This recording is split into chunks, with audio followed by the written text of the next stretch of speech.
Today, we hear Jesus telling us that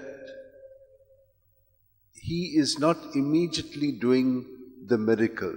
Normally, we have seen Him taking initiative, people coming and touching the fringe of His garment and getting healed. But today, something different has been shown to us. Someone who is not of the fold because they had done things which were different, and so they were like strangers. But she's a kind of an outsider who has faith in Him. She knows that He can heal her. But why did He do this? It is to bring about an awareness, to check our faith. Do we have faith? Sometimes when we ask God, we don't receive things that we ask. And then what happens? We go to other gods. We do other things. Why? He is not giving us. No, He wants to check us. Are we really trusting in Him? Or are we just superficially trusting Him? And very often our faith can be very shallow. But look at that woman. She is not giving up, even though He has not given her what normally He would give very easily.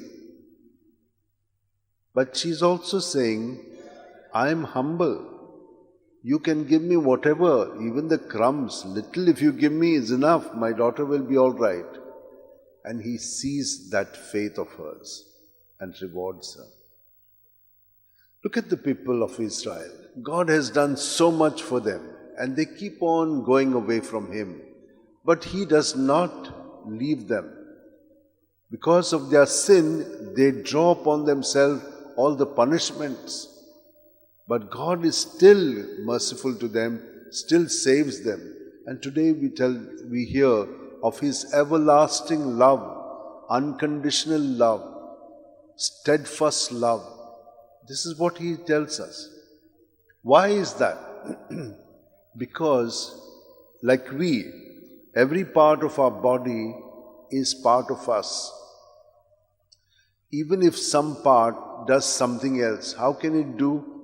If something is done to it, then my whole body is attentive to it. In that same way, He is attentive to each one of us because we belong to Him and He cares for us. And that's what we see in the first reading.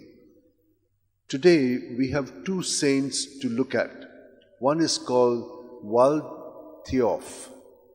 He was coming from a very influential family, from the king's level. When his dad died, his mother was once again married to Philip I of Scotland. So he went there. Now there's something about him and his brother. His brother would build castles and army, horses and all. But Theoph, he would build churches and monasteries. And so, at that stage, he also felt like becoming a religious.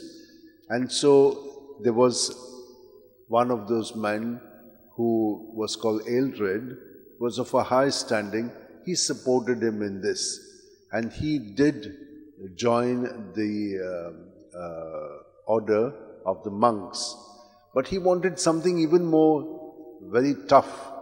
And he joined the Cistercians.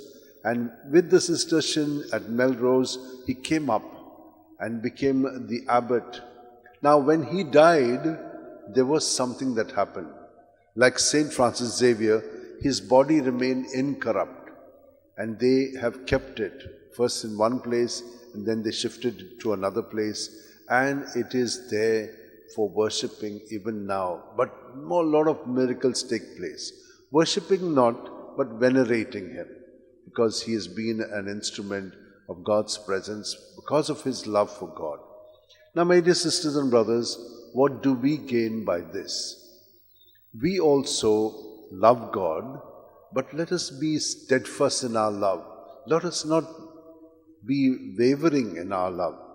And one of the ways that we can show it is, At the end of the day, spend 5 minutes with Jesus, and in the morning 5 minutes. What is the advantage? When you have your thoughts and feelings within you and do not get them out, they start multiplying and you start getting worse. Instead of progressing, you start regressing and get bogged down. But if you say, Jesus, Jesus, and surrender these, Jesus takes them away, you are internally free.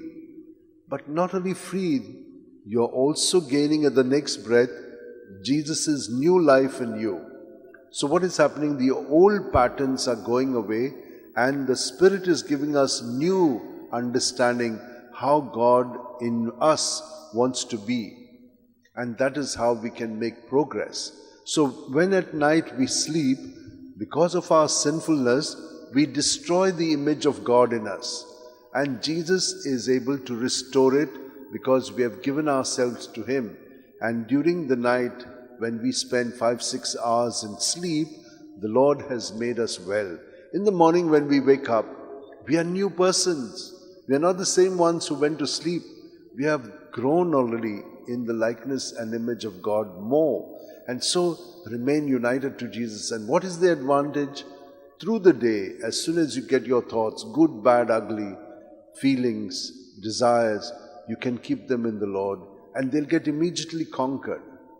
Not only yours, but even the others, because the others are also living a very self-centered life and a lot of self-centered things they are saying or doing which hurts us. Then you don't take that upon yourself. Keep it on Jesus. Whatever you're feeling, whatever they are saying, you're praying for them as well as praying for you, and that is how the kingdom is established. Let us pray for this grace.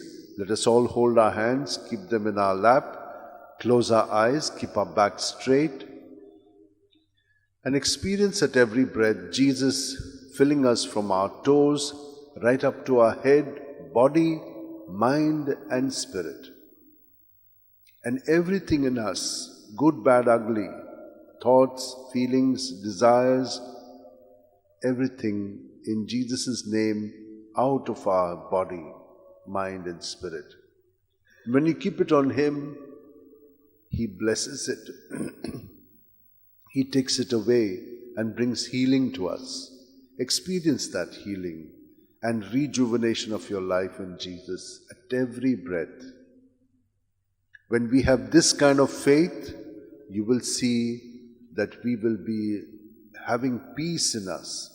We'll be having energy and strength and power of Jesus at work in us. Lord, thank you for all these blessings and graces.